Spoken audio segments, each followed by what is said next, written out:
Hello and welcome. This is Dr. Vector. In this video, I'm going to teach you how to write a text-based version of the famous Wordle game in Python under 15 minutes. You will also learn some basic coding constructs that are crucial to create an interactive program. At the end of the video, I'll also leave you with some challenges to make the game more robust. Let's begin.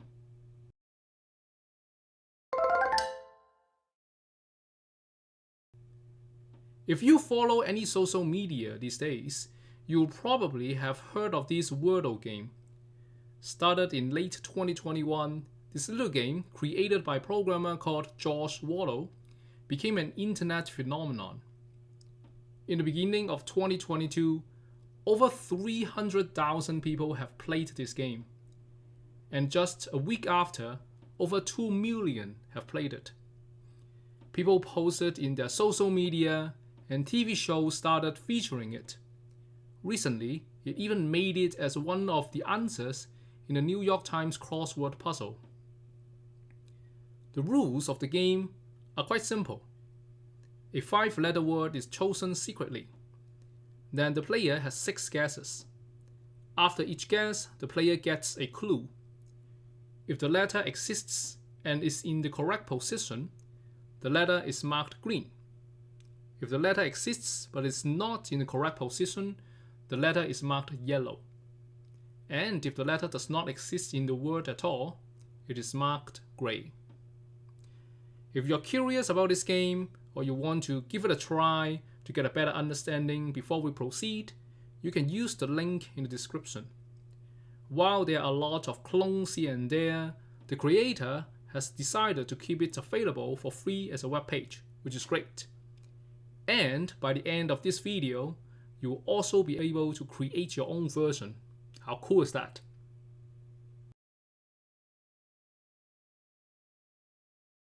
Alright, let's talk about how the game works while we write the code. The game should first choose a word from a collection of words randomly. Here we put all the words in a separate file called works.txt, like this. So here I have 26 words. This configuration arrangement allows us to easily add, remove, or modify any word easily without touching the program later on. For example, if I decided that, you know what, I would want to change the first word to something else. So I just need to change this file, say I want to change it into happy. Right? So that's all I need to do. I type or change something, I save, and then that's good enough. Of course, I can add more words if I want to, or remove some words from this list of words. Now, because of that, we need to write the code first to load these words from this file and randomly select a word. So this is how we can do it. I start a repo here, and I call it text-based Wordle. And we begin with creating a list. So let me just add a little bit of comments here to just guide us what we are going to do. So we load words and store them in a list. So we create a word list which starts with empty. So word, let's call it word list. And then it begins with as an empty list. Then we open the file by creating a file variable, and we use the function called open. Then we need to let it know that I want to open the file that is called words.txt.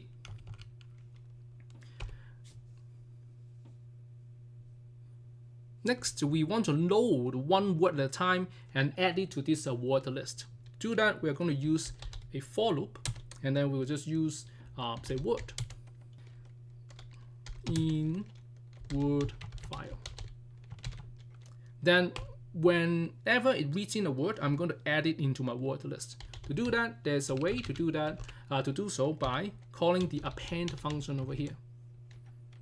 Now, for each of these words, I need to do a little bit of extra work, because when I read from this file, there's actually a hidden character behind this called the end of line character. So to make sure that this does not get inserted into my list, I'm going to call a function called strip, which gets rid of these like empty line character and other white spaces. The next thing I want to do is I want to pick a word from this list of words, which is like 26 words. So I'm gonna say I'm gonna pick a word. To do so, I'm going to make use of the random choice function from Python to randomly select something from a given list. The complete way to do that is, first I'm going to load this library or module that allows me to make use of this function. So at the very top of my program, I'm going to say import random. This allows me to make use of any functions that is defined in the random module. So in this case, I'm going to call the random.choice.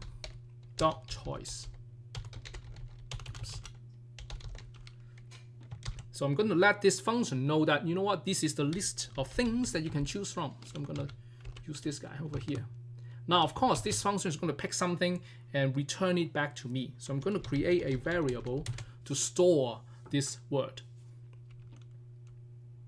Now, next, the game should keep track of how many times the player has guessed, and if in any guess they actually get the word correctly.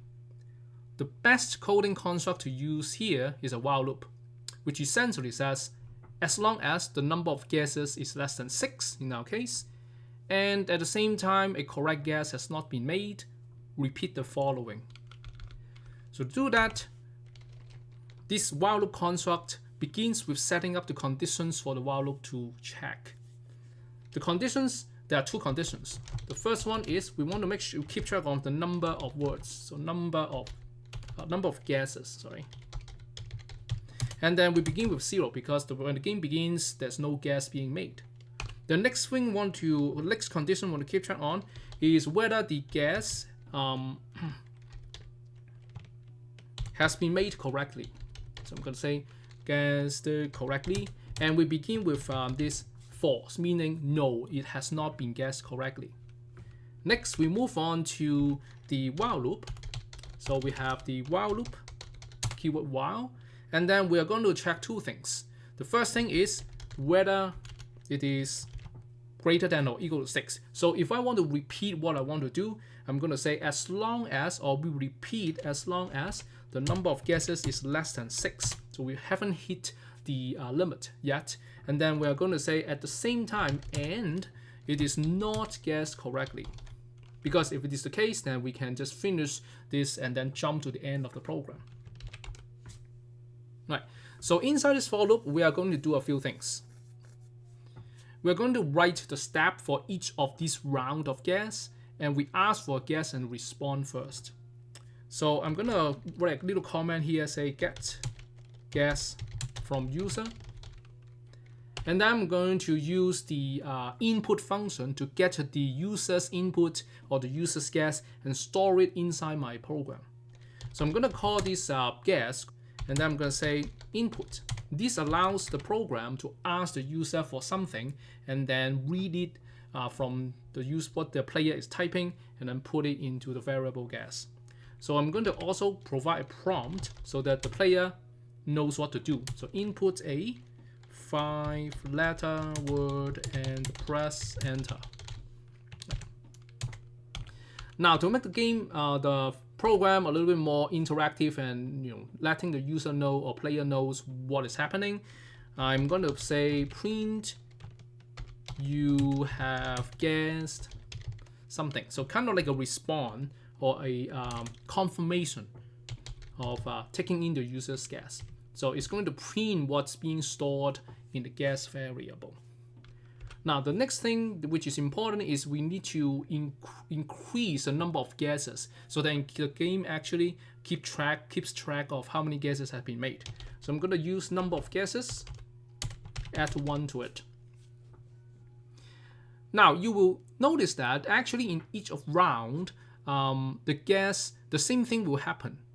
The game determines if the guess is correct, and if not, provide some clues. So instead of writing the code in this for loop, we create a function that does the job for us. This allows us to better organize our code, and if one day we decide to change the way the game determines if the guess is correct, or we want to provide the clues differently, we can quickly find out where to change without going into the code. So to do that, we are going to define a function. Now, to organize a function, what we usually do is move the definition of functions at the very top of our code. So we can start from here. So to create a function, we need to use the keyword def, that stands for define, and we need to create a name for this function. Let's call it process guesses or process guess. And then we're going to compare the user's or the player's guess with the answer. So to allow the function to be able to make use of those values or the words, we're going to give it two parameters. So let's call it the answer and the guess. Right? And inside this function, it is going to perform a few things. For each guess, we generate a clue based on the rule. That is, we advance through the answer one letter at a time, starting at the first position. So to do that, I'm going to say position equals to 0. This is the first position, start with 0. Then for each letter in the guess, we check if this letter is in the matching position of the answer. And then at the same time, we're going to construct the clue. So I'm going to start with a rule that has nothing mentioned there. Now, so how are we going to go from letter to letter in the guess? We're going to use another for loop to do that. So this time we're going to use for letter in the guess. So I'm going to go through the one letter at a time in the guess. And we check if this letter is in the matching position of the answer. If this is the case, we put a G, stands for green, in the clue. So this is how we do it. So if this letter matches with the answer at the current position that I'm looking at, then I'm going to construct the clue with the letter G over here. Now, what happens if it is the second case where the letter is in the word but is not in the right position? So we know that in this case, we're going to provide a clue that is represented by the letter Y, which is yellow in color. So this is how we can check that. So if this is not a direct match, we check whether the letter is actually in the answer at all. That means that this letter actually exists, but it's in the wrong place. If that's the case, we're going to generate or build our clue with the letter Y over here. Otherwise, if it is neither of the above two cases, it means that this letter does not exist in the answer. So we put a dash in the clue to indicate that. So I'm going to say else clue equals, add the clue of dash over here. Now, the next thing we want to do is we want to make sure that the next round, when we check the next letter in the guess, we are going to check the matching in the next position. Because of that, we are going to advance our position by 1. So that we're going to first check the first position in the answer, then we're going to check the second position of the answer, and so on and so forth. Now, by the time of this for loop finishes, we would have scanned through the answer once and only once, and check against each letter in the guess. So we put in the clue to the player, and then we also do one more thing. So before this function ends, it checks if the clue is GG, that means 5 Gs, and if that happens, that means that everything is a match. The guess is actually the correct answer. So we're going to do the following. I'm going to return a checking, or the result of the checking, to see if that clue is actually GG. Right? So I'm going to add a comment over here to just quickly show what it means. So it says true if correct. If it is not a match, maybe there's a Y here and there, or maybe there's a dash, then it's going to be a mismatch and it's going to return false. Alright, so we have this function done. So the next thing we want to do is we can make use of the return value of the function to update the condition against which we check every time we repeat the while loop. Right, so we go back to our while loop and we're going to add this step or this function call. We're going to say process guess. Okay, and the next, sorry about that. And we are going to update our condition, the second condition, with the return value of the function process guess. We're going to compare the answer, which is randomly picked by the program, and we're going to compare that with the guess made by the user or the player. Now, this brings us to the end of the code. And we can actually make use of the return value to determine one of the following. Because by the end of this while loop, one of the two cases could have happened. One is the player uses up all of the 6 guesses, or the player actually guesses correctly before they run out of the guesses. So how do we determine which case is it? So I'm going to say in this block of code, I'm going to display end of game message. Right. So how do we determine that? Now remember that we have this guess correctly condition here, and it's going to store whether it's true or false. If it's true, it means that the guess actually was correct. If that's the case, we're going to print a congratulations message because the guess was made correctly in time. Otherwise, it means that the player used up all the 6 guesses but still could not make the right guess. So I'm going to say this: if guess correctly, and then this means true or false, right? So I'm going to print something. So I'm going to say print, for example, congratulations, you guess the correct word. And I can even say the number of times, because remember that the second condition is actually just a counter of how many guesses was being made. So I'm going to move this code a little bit further, and I'm going to say number of guesses, and I'm going to end this sentence with times. Now otherwise, what happens? Otherwise, it means that the user actually did not or was not able to actually guess the correct word. So we're going to print another sentence or message. We'll say, you have used up your guesses, and the correct word, well, at least we want to let the player know what the correct word is. So I'm going to print out the answer over here without the quotation mark. All right, so that's basically it. So here we are, a program, and let's give this program a run.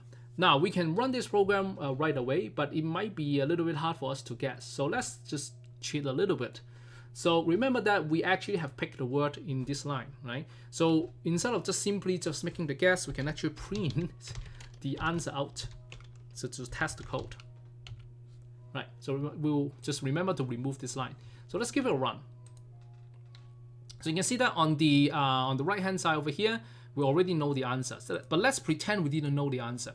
Let's guess happy. Okay.